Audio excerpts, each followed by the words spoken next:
hakuna namna Yanga wanatolewa na timu ya kawaida kama Silver. Watawatia jando kwa Mkapa.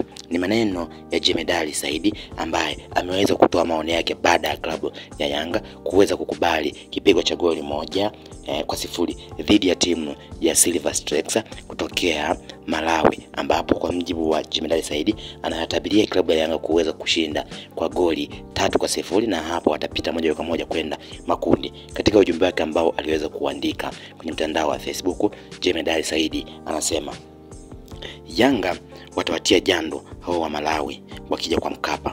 Hakuna namna ambayo Yanga wanatolewa na timu ya kawaida kama Silver Stars.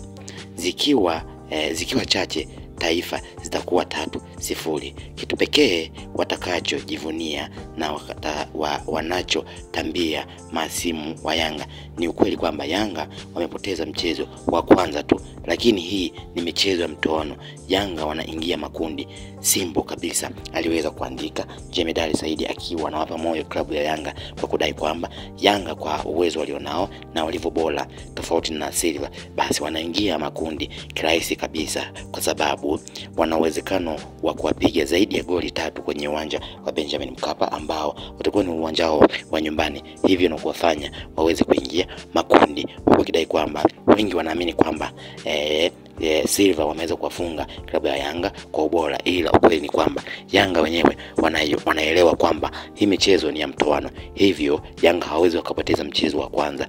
Wamepoteza mchezo wa kwanza tu, na hapo wakiwa ugenini.